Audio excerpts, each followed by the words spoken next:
आज हम future indefinite tense पढ़ेंगे। इससे पहले हमने पास्ट परफेक्ट कंटीन्यूअस टेंस आपका कंप्लीट करवाया था। ठीक है, आज फ्यूचर इंडेफिनिट टेंस है, हिंदी नेम इसका अनिश्चित भविष्यकाल। और इस टेंस की पहचान है कि इस टेंस के हिंदी वाक्य के अंत में गा, गे, गी आदि शब्द आते हैं। और इस टेंस की हेल्पिंग वर्ब है सेल और विल। सेल का प्रयोग आई और वी के लिए करना है। आई का मतलब होता है मैं और वी का मतलब होता है हम। ये दो जो सब्जेक्ट हैं आई और वी, मतलब मैं और हम, इन दोनों के लिए हमें हेल्पिंग वर्ब सेल का इस्तेमाल करना है। इसमें सिंगुलर नंबर प्लूरल नंबर नहीं देखना है, एक वचन बहुवचन देखने की जरूरत नहीं है। केवल हमें दो सब्जेक्ट का ध्यान रखना है, एक तो आई और दूसरा वी। अगर ये आई और वी, अगर ये दोनों सब्जेक्ट अगर मान लो सेंटेंस में आते हैं तो इन दोनों के लिए हमें हेल्पिंग वर्ब सेल का इस्तेमाल करना है। इसके अलावा कोई दूसरे सब्जेक्ट आते हो, चाहे वो सिंगुलर हो चाहे वो प्लूरल हो, इन दोनों के अलावा कोई अदर सब्जेक्ट दिया हो तो उनके लिए हम हेल्पिंग वर्ब विल का इस्तेमाल करेंगे। इसमें वर्ब की फर्स्ट फॉर्म का प्रयोग करना है। अच्छा ध्यान दीजिए, अगर मान लो कोई सेंटेंस ऐसा हो जिसमें कोई बात डेफिनेटली कही गई हो, निश्चित रूप से कोई बात अगर कही गई हो, तो फिर हम जो हेल्पिंग वर्ब का प्रयोग है वो उल्टा कर देंगे। आई और वे के लिए विल का प्रयोग करेंगे और अदर जो सब्जेक्ट है उनके लिए सेल का प्रयोग करेंगे। कौन सी कंडीशन में करना है? जब सेंटेंस में कोई बात डेफिनेटली बताई गई हो। एक सेंटेंस है, मैं कल स्कूल नहीं आऊंगा, ये वाला जो सेंटेंस है, अब इस सेंटेंस में बताया गया है कि मैं कल स्कूल नहीं आऊंगा। अब यहाँ पर ये आने वाली जो बात है ये डेफिनेट बताई गई है कि मैं कल स्कूल नहीं आऊंगा, डेफिनेटली बता दिया गया कि मैं कल स्कूल नहीं आऊंगा, है ना। तो फिर ऐसी कंडीशन में जो आई है, आई के लिए सेल का इस्तेमाल होता है, लेकिन फिर हम किसका इस्तेमाल करेंगे? विल का। सब्जेक्ट आई और वी के लिए अगर हेल्पिंग वर्ब विल लगी हुई मिले तो समझ लेना कि उस सेंटेंस में जो बात बताई गई वो डेफिनेटली बताई गई है, निश्चित रूप से कही गई है, ऐसा होने वाला है। और अगर आई और वी के लिए हेल्पिंग वर्ब सेल का इस्तेमाल ही होता है अगर सेंटेंस में, तो फिर उसमें जो बात बताई गई वो डेफिनेट नहीं कही गई है, निश्चित रूप से उसमें ऐसा नहीं कहा गया है। तो अभी हम इसमें पढ़ने वाले हैं अफर्मेटिव सेंटेंस, नेगेटिव सेंटेंस और इंट्रोगेटिव सेंटेंस। फिर से एक बार और सुन लीजिए। फ्यूचर इंडेफिनिट टेंस की पहचान है गा, गे, गी। इस टेंस के हिंदी वाक्य के अंत में गा, गे, गी आदि शब्द आ रहे हैं। जैसे एग्जांपल के लिए देख लीजिए, मैं खाना खाऊंगा, मैं खाना खाऊंगा, ये सेंटेंस दिया है मैं खाना खाऊंगा। अब इसमें जो गा लिखा हुआ है ये यहाँ पर दिया हुआ है, मतलब ये वर्ब के साथ जुड़ा हुआ मिलेगा। जो गा, गे, गी है ये वर्ब के साथ जुड़ा हुआ रहेगा। ऐसा नहीं कि ये मैं खाना खाऊं अलग रहेगा और गा अलग रहेगा, उसी के साथ वर्ब के साथ जुड़ा हुआ मिलने वाला, चाहे गा, गे या गी, तीनों में से कोई भी होगा, ये वर्ब के साथ जुड़ा हुआ ही रहेगा। मैं खाना खाऊंगा, इस सेंटेंस में इस गा से पता चल रहा है कि हाँ सेंटेंस फ्यूचर इंडेफिनिट टेंस का है। बनाने का तरीका वैसा ही है जैसा कि हमने past indefinite tense, past continuous, past perfect और पास्ट परफेक्ट कंटीन्यूअस, इससे पहले जितने भी हमने टेंस पढ़े जिसमें जो मैंने फार्मूला बताया था उसी फार्मूले से सेंटेंस को ट्रांसलेट करना है। क्या फार्मूला बताया था? सबसे पहले सब्जेक्ट की इंग्लिश बनाएंगे, इसके बाद में सेंटेंस को पीछे से बनाते हुए चलेंगे, तो अंतिम जो शब्द है उसको हेल्पिंग वर्ब बोलते हैं। हेल्पिंग वर्ब की इंग्लिश बनेगी। हेल्पिंग वर्ब के आगे जो वर्ड आता है उसको मेन वर्ब बोलते हैं, तो मेन वर्ब की इंग्लिश बनेगी। और उसके आगे जो वर्ड आता है उसको बोलते हैं ऑब्जेक्ट, तो ऑब्जेक्ट की इंग्लिश बनेगी। सबसे पहले सब्जेक्ट की इंग्लिश, फिर हेल्पिंग वर्ब, फिर मेन वर्ब, फिर ऑब्जेक्ट है। सबसे आगे वाला जो शब्द होता है उसका नाम है सब्जेक्ट, उसको सब्जेक्ट बोलते हैं। सेंटेंस के आखिरी में जो शब्द आता है उसको हेल्पिंग वर्ब बोलते हैं, हेल्पिंग वर्ब। तो फिर हेल्पिंग वर्ब की इंग्लिश बनाएंगे। हेल्पिंग वर्ब के आगे जो वर्ड है उसको मेन वर्ब बोलते हैं, मेन वर्ब। मेन वर्ब मतलब फर्स्ट फॉर्म, सेकंड फॉर्म या थर्ड फॉर्म, कौन सी फॉर्म यूज करना है वो टेंस में लिखा हुआ मिलेगा। जैसे इसमें लिखा है बी और यहाँ फर्स्ट लिखा वर्ब की फर्स्ट फॉर्म, और इस टेंस में हमें वर्ब की फर्स्ट फॉर्म का इस्तेमाल करना है। और इसके बाद ऑब्जेक्ट है, तो ये शब्दों की पहचान हमें याद होना चाहिए कि कौन से वर्ड को क्या कहा जा रहा है। सबसे आगे वाले वर्ड को सब्जेक्ट, आखिरी वाले शब्द को हेल्पिंग वर्ब, उसके आगे वाले शब्द को मेन वर्ब, उसके आगे वाले शब्द को ऑब्जेक्ट है। यही तरीका हमने इससे पहले जो टेंस पढ़ाया था उसमें भी यही तरीका बताया था। आगे जितने भी टेंस हम पढ़ाएंगे सब में इसी फार्मूले का इस्तेमाल करना है, तो आपका सेंटेंस गलत नहीं होगा। देख लेते हैं सेंटेंस को बना के। ये यहाँ पर एक अफर्मेटिव सेंटेंस है, मैं खाना खाऊंगा। इसके बाद में एक सेंटेंस नेगेटिव हो जाएगा, मैं खाना नहीं खाऊंगा। नहीं जोड़ देंगे इसमें तो सेंटेंस नेगेटिव बन जाएगा। और इसी सेंटेंस को प्रश्नवाचक बनाने के लिए इसमें क्वेश्चन वर्ड जोड़ना पड़ेगा, जैसे क्या मैं खाना खाऊंगा, क्यों मैं खाना क्यों खाऊंगा, कहाँ मैं खाना कहाँ खाऊंगा, है ना। इस टाइप से कोई सा भी क्वेश्चन वर्ड अगर मान लो जोड़ दिया जाए तो वो इंट्रोगेटिव सेंटेंस होता है। तो इसी सेंटेंस को हम तीनों तरीके से बना के दिखाते हैं। मैं खाना खाऊंगा, सबसे पहले हम सब्जेक्ट की इंक्रीज बनाएंगे, आई का मतलब मैं होता है। फिर जो हेल्पिंग वर्ब है उसका इस्तेमाल करेंगे, इसका नाम हेल्पिंग वर्ब है और यहाँ पर हेल्पिंग वर्ब लिखा हुआ है, मतलब यहाँ पर ये जो गा है इसकी अंग्रेजी सेल या विल बनने वाली है, या तो सेल या फिर विल। इसके लिए हमें सब्जेक्ट को देखना पड़ेगा। सब्जेक्ट यहाँ पर आई दिया हुआ है, सब्जेक्ट यहाँ पर आई दिया हुआ है और आई के लिए सेल का इस्तेमाल करेंगे। आई के लिए क्या यूज करेंगे, सेल। तो यहाँ पर हो जाएगा आई सेल, आई सेल। और ये खाऊ मतलब ये वर्ब, मेन वर्ब, वर्ब की फर्स्ट फॉर्म यूज करेंगे मेन वर्ब, इट यानी होता है खाना। इसकी सेकंड फॉर्म होती है एट और थर्ड फॉर्म होती है ईटन। तो यहाँ पर कौन सी फॉर्म यूज करेंगे, यहाँ पर लिखा हुआ है वर्ब की फर्स्ट फॉर्म यूज करना है। तो यहाँ पर हम लिखने वाले हैं इट, आई सेल इट, और ये खाना की अंग्रेजी हो गई यहाँ पर food, I shall eat food, मैं खाना खाऊंगा। अब इस सेंटेंस में बताया है कि मैं खाना खाऊंगा, बात कोई डेफिनेट तो कहीं नहीं है, हो सकता ना भी खाऊं, है ना। लेकिन अगर मान लो मैं जो हेल्पिंग वर्ब आई के साथ सेल इस्तेमाल होती थी, अगर मान लो मैं आई के साथ विल लगा दूं, क्या लगा दूं, आई के साथ विल, केवल मैं इतना ही करता हूं कि जो हेल्पिंग वर्ब है मैं उसका प्रयोग अपोजिट कर देता हूं, जहां पर सेल का प्रयोग होने वाला था वहां पर मैं मान लो मैं विल का इस्तेमाल कर देता हूं। तो यहाँ पर सेंटेंस में डेफिनेटली बात पक्का बताई गई है, मैं खाना खाऊंगा, आई विल ईट फूड, मैं खाना खाऊंगा, पक्का डेफिनेट, मैं खाना खाऊंगा। आपसे पूछिए, मम्मी पूछती है क्या तुम खाना खाओगे, तो हाँ मैं खाना खाऊंगा, तो डेफिनेट तो कोई बात नहीं है। लेकिन अगर मान लो डेफिनेट बताने के लिए उसमें फिर हेल्पिंग वर्ब कौन सी यूज करेंगे, विल, कौन सी यूज कर देंगे, विल। जहां पर सेल यूज होती थी वहां पर विल यूज कर देंगे, वो बात डेफिनेट हो जाएगी, ठीक। तो आई सेल इट फूड, मैं खाना खाऊंगा।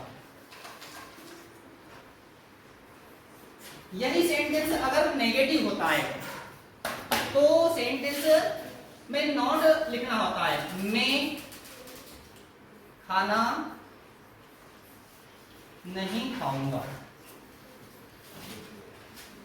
मैं खाना नहीं खाऊंगा। सेंटेंस वही है, अंतर केवल इतना है इसमें नहीं लिखा हुआ है, सेंटेंस हो गया नेगेटिव, ठीक है।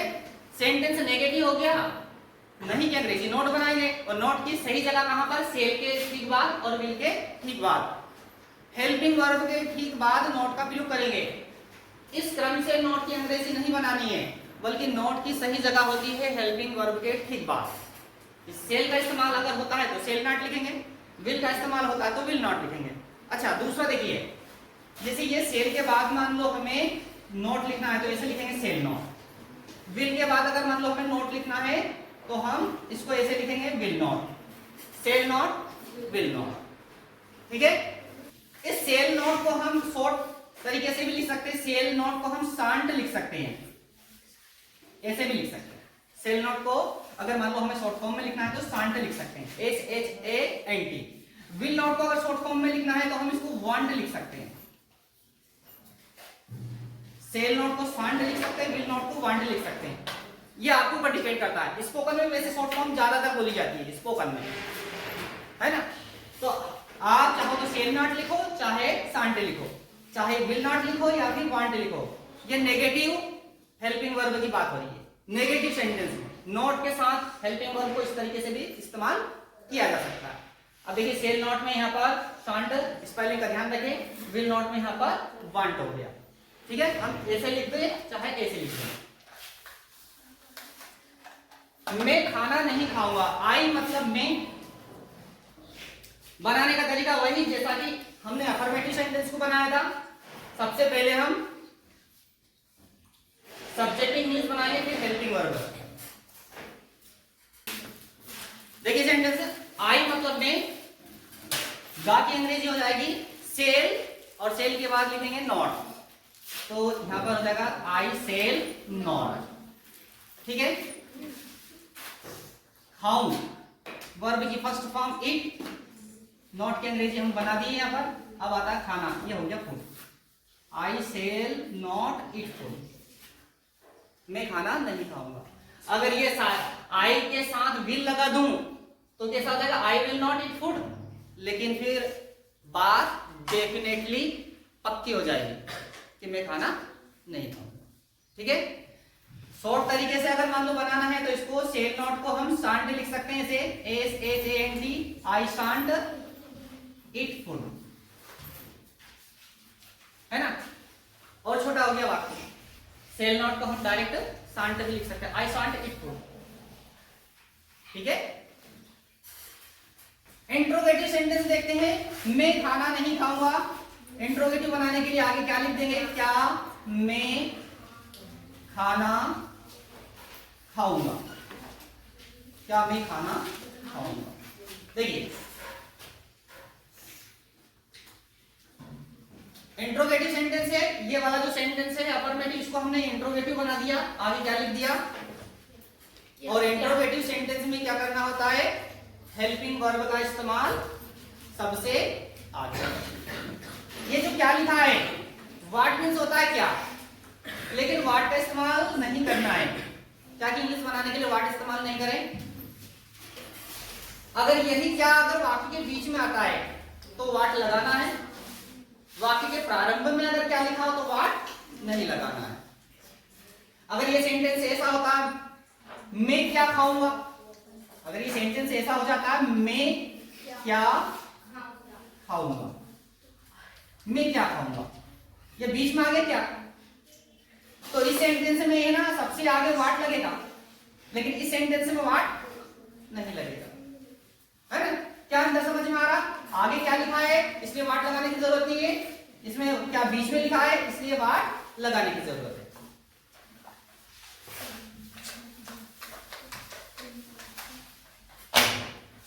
तो यहां पर हमें क्या कि इंग्लिश बनाने के लिए व्हाट नहीं लगाना है, सब्जेक्ट का इस्तेमाल करेंगे आई, आई मतलब मैं।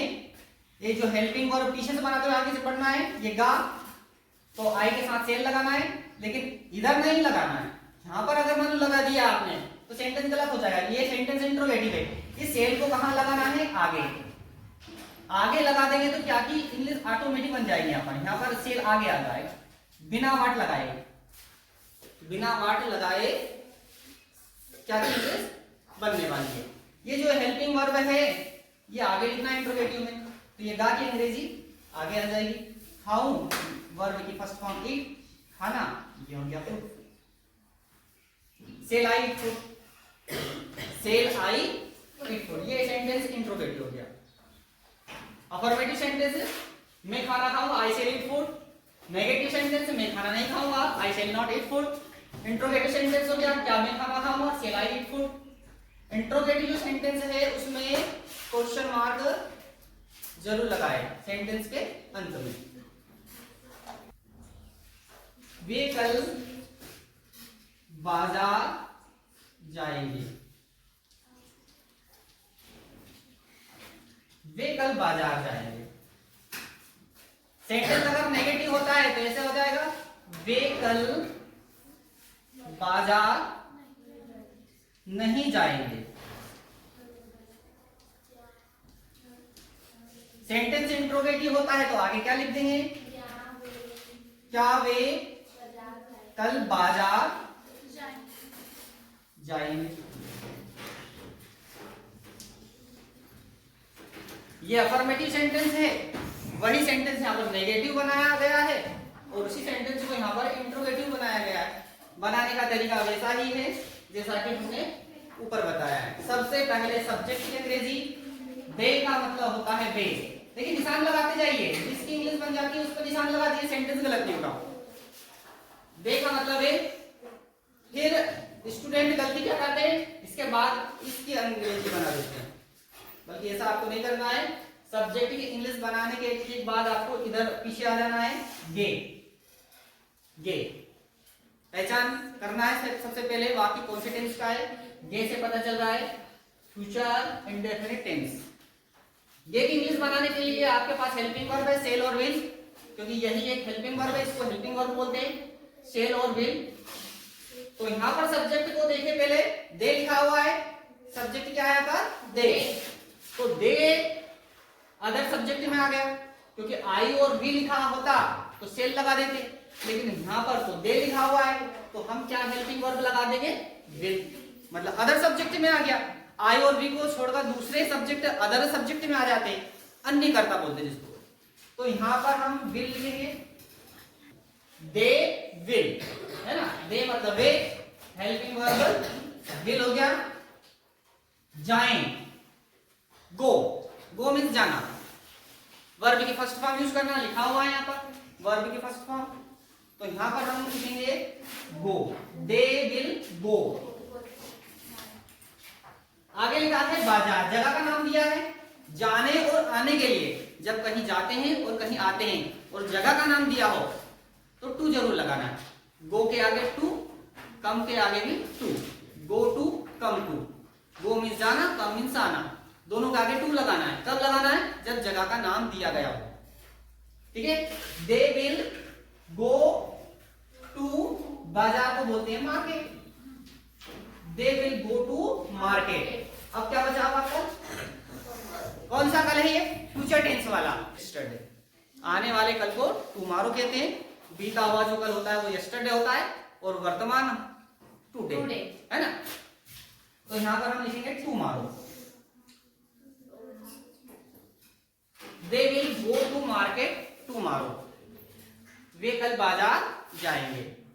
सेंटेंस, ये वाला सेंटेंस नेगेटिव बनाना है, सेंटेंस ऐसा का ऐसा ही रहेगा, केवल नॉट लगाना है, और नॉट की सही जगह कहां है, सेल और विल के बाद। तो यहाँ पर विल के ठीक बाद हो जाएगा नॉट। तो ये सेंटेंस बनाएंगे तो ये सेंटेंस ऐसा का ऐसा ही रहेगा, लेकिन ये विल के ठीक बाद क्या लग जाएगा, नॉट लग जाएगा। तो बन जाएगा they will not go to market tomorrow. ठीक है, क्लियर हो गया। इस सेंटेंस को बताने की जरूरत है क्या, नहीं है। इसको देख लीजिए, क्या वे कल बाजार जाएंगे। अभी आपको बताया कि वाट नहीं लगाना है जब आगे क्या लिखा हो, केवल हेल्पिंग वर्ब को आगे लिखना है। दे का मतलब वे, दे का मतलब वे। ये जो हेल्पिंग वर्ब है यहां पर लगाने की बजाय हम आगे लगा देंगे, कौन सी लगा देंगे, विल, दे विल। ठीक है, जाएं तो हो गया गो टू बाजार, मार्केट कल, टुमारो, क्वेश्चन मार्क। ठीक है, अब हम है ना फ्यूचर इंडेफिनिट टेंस की एक्सरसाइज करने वाले हैं। अब यहाँ पर हम affirmative sentence, negative sentence, interrogative sentence है, ये तीनों सेंटेंस मिक्स चलेंगे। कभी अफर्मेटिव सेंटेंस हो दिया जा सकता है, कभी नेगेटिव, कभी इंट्रोगेटिव। ये आपको पहचान करना है कि सेंटेंस अफर्मेटिव है, सेंटेंस नेगेटिव है, या फिर सेंटेंस इंट्रोगेटिव है।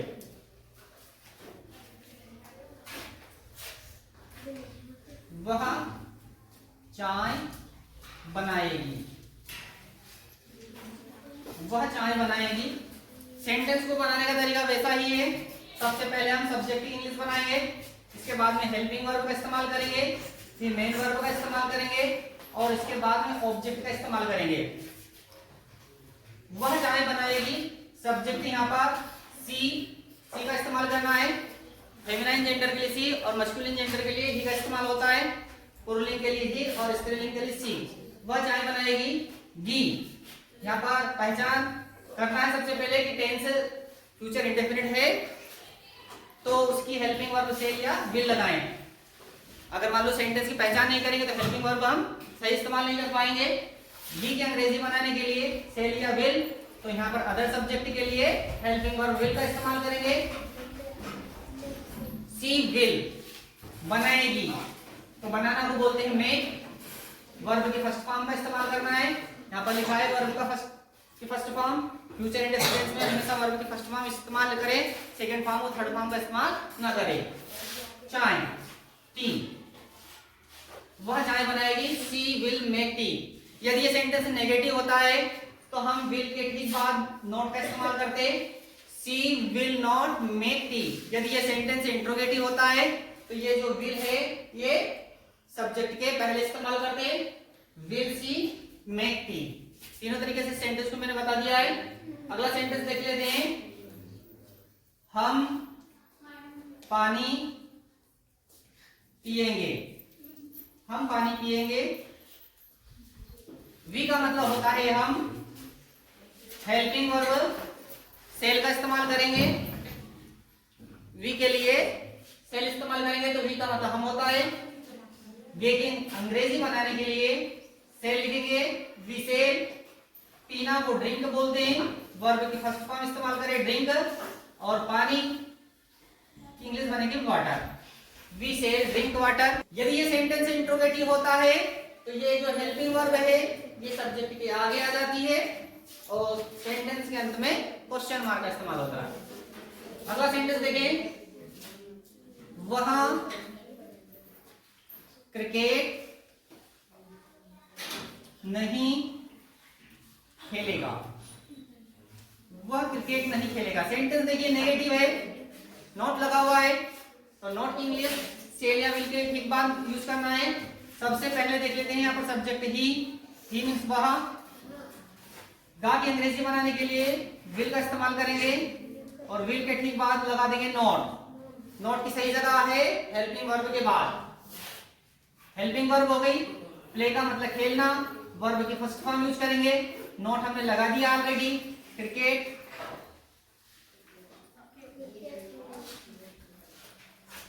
He will not play cricket, वह क्रिकेट नहीं खेलेगा। सेंटेंस नेगेटिव है।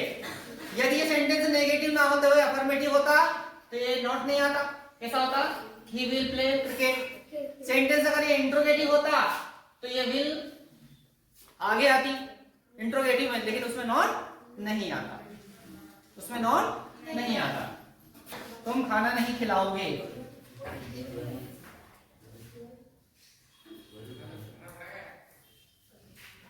तुम खाना नहीं खिलाओगे।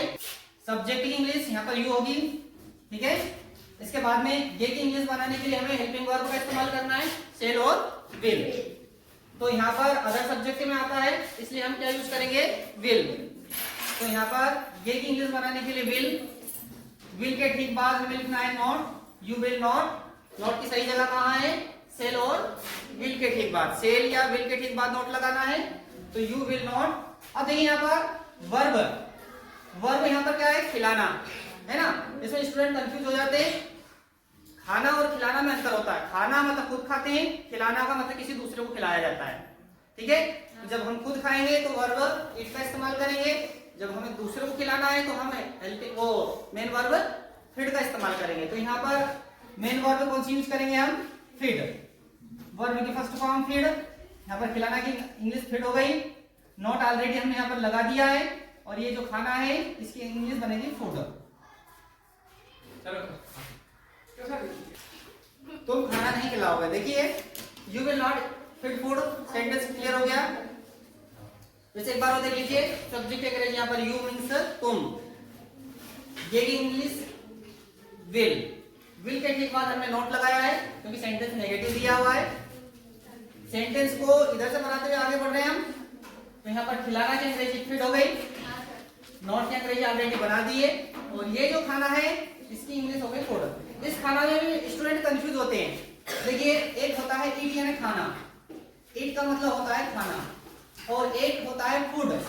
फूड का मतलब भी खाना होता है। स्टूडेंट बहुत ज्यादा कंफ्यूज रहते हैं कि ईट लगाएं कि फूड लगाएं, क्योंकि दोनों का मतलब खाना होता है ना। तो यहाँ पर ये जो ईट है ये वर्ब है। क्या है ये? वर्ब। जो हम काम करते हैं, क्रिया बोलते हैं हिंदी में, जो हम काम करते हैं ना खाने का, वो वर्ब है। और इसकी तीन फॉर्म होती है, फर्स्ट फॉर्म, सेकेंड फॉर्म और थर्ड फॉर्म। ईट, एट और ईटन है। तो वाक्य में पहले इसकी इंग्लिश बनती है बाद में इसकी बनती है, क्योंकि ये ऑब्जेक्ट है। ऑब्जेक्ट कौन सा? जो आप भोजन खा रहे हो, जो खाना आप खा रहे हो, जो आपके पेट में जा रहा है, वो जो वस्तु, उसको बोलते हैं फूड, ऑब्जेक्ट। और ये इट कौन सा है? ये है वर्ब, जो आप काम कर रहे हो। तो इसमें स्टूडेंट ज्यादातर कंफ्यूज होते हैं कि ये पहले लगाना है कि ये पहले लगाना। तो पहले ये लगाना है, पहले मेन वर्ब की अंग्रेजी बनती है, इसके बाद में ऑब्जेक्ट की इंग्लिश बनती है। कभी कभी क्या होता है कि सेंटेंस में ऑब्जेक्ट नहीं आता है, जैसे मैं खाऊंगा तो direct eat, I shall eat, मैं खाऊंगा। अब क्या खाऊंगा? खाना खाऊंगा, फ्रूट्स खाऊंगा, क्या खाऊंगा? ऑब्जेक्ट जरूरी नहीं कि सेंटेंस में आए, सेंटेंस में ऑब्जेक्ट आ भी सकता है, नहीं भी आ सकता, लेकिन वर्ब तो जरूर आए। अगला सेंटेंस देखते हैं हम। लड़के मस्ती नहीं करेंगे। लड़के मस्ती नहीं करेंगे। सब्जेक्ट है बॉय, बॉय मींस लड़का होता है, ध्यान दीजिए स्टूडेंट, ये पहली गलती यहीं पे कर देते हैं, बॉय लिख देते हैं। सब्जेक्ट यहाँ पर बॉय, लेकिन बॉयज लिखना है इसको, बॉय ना लिखते हुए क्या लिखना है? बॉयज, क्योंकि यहाँ पर एक लड़का नहीं है, लड़के। अब यहाँ कोई संख्या तो दी नहीं है आपको, ये तो खुद को ही समझना है। लड़का मतलब एक लड़का, लड़के मतलब अनेक लड़के। तो हम यहाँ पर क्या लिखेंगे? बॉय को बॉयज लिखेंगे।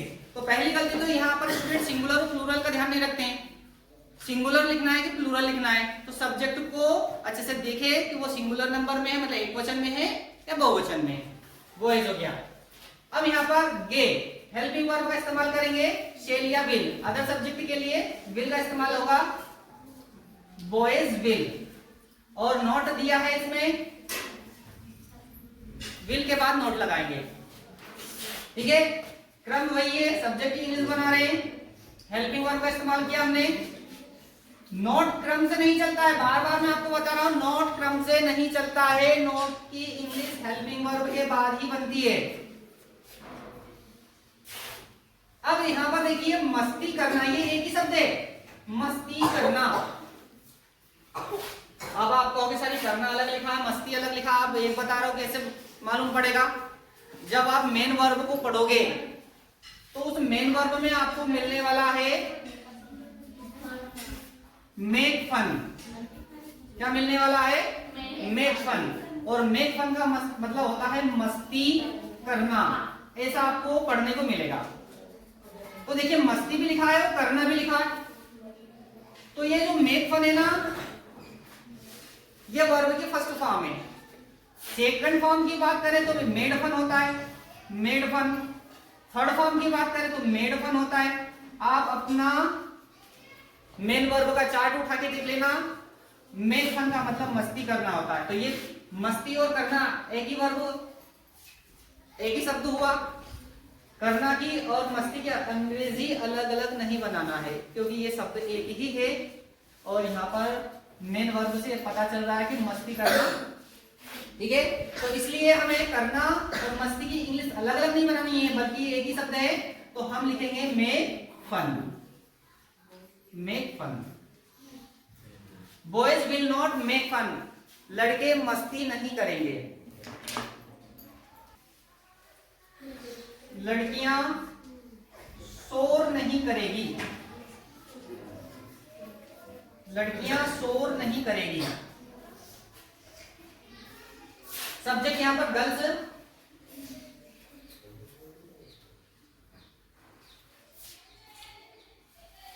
हेल्पिंग वर्ब विल यूज करेंगे और विल के ठीक बाद लगा देंगे नॉट, विल नॉट।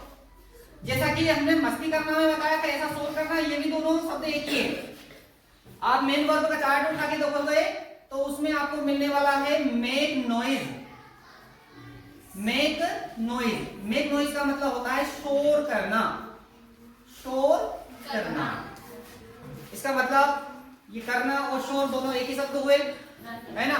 तो यहाँ पर करना और शोर ये दोनों एक ही शब्द, इसमें बीच में नॉट आ गया, इसलिए थोड़ा सा स्टूडेंट कंफ्यूज हो जाते हैं, बट शब्द एक ही है।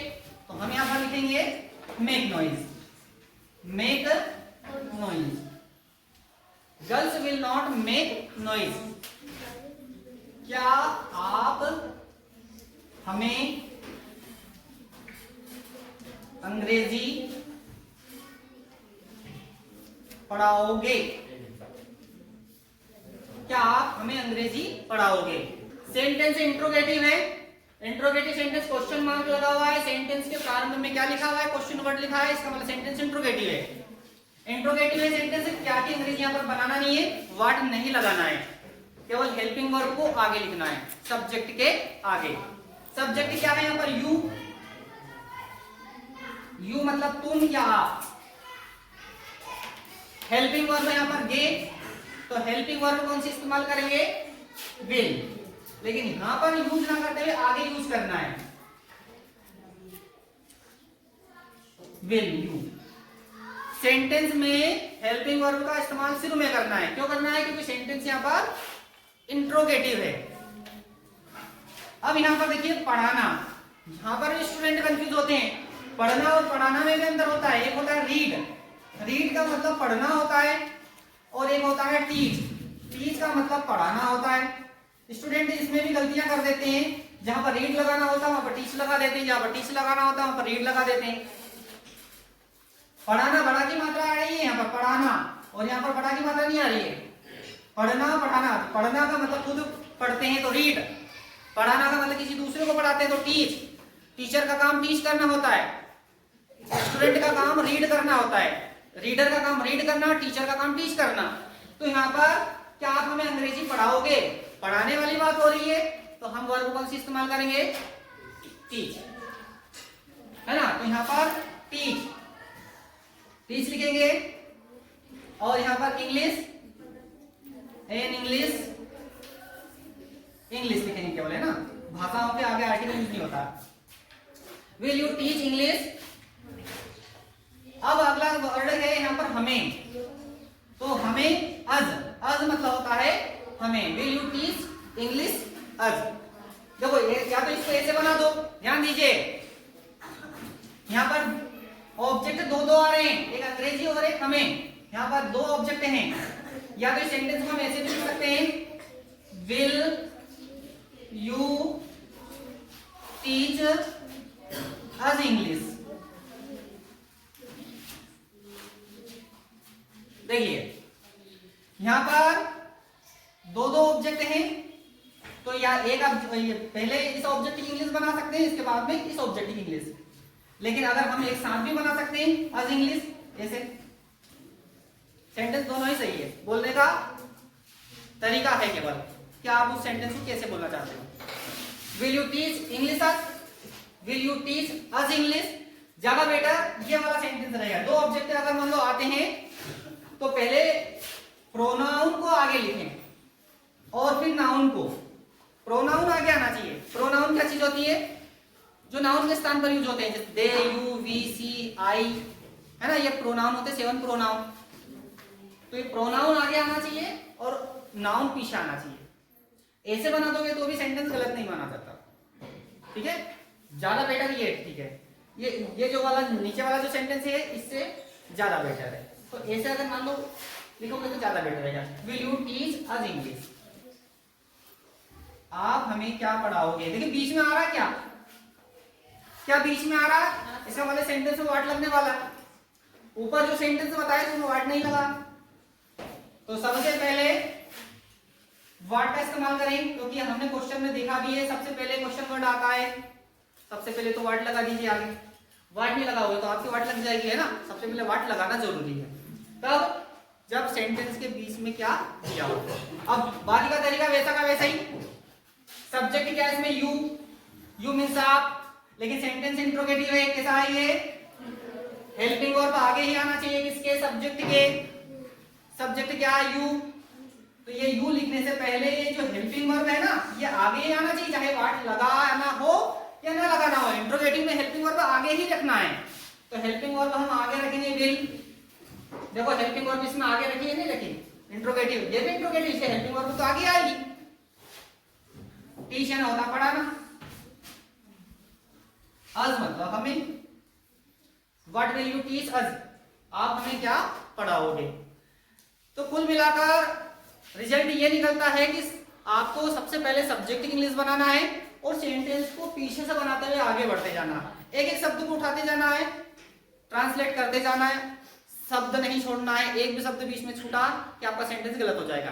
केवल दो नेगेटिव इंट्रोगेटिव का ध्यान रखें, नेगेटिव सेंटेंस में नॉट लगाने का ध्यान रखें कि नॉट हमेशा हेल्पिंग वर्ब के बाद यूज करना है, सेल और विल के बाद। इंट्रोगेटिव में जो हेल्पिंग वर्ब है वो सबसे आगे यूज करना है, मतलब सब्जेक्ट के आगे यूज करना है, सेल और विल का इस्तेमाल सबसे पहले करना है। वाट का इस्तेमाल कब करना है कब नहीं करना है ये आपको हमने बता दिया कि अगर वाक्य के शुरू में क्या लिखा है तो वाट नहीं लगाना है, और वाक्य के बीच में अगर क्या लिखा हो तो वाट लगाना है। आई होप ये सारे सेंटेंस आपको क्लियर हो गए होंगे। ठीक है,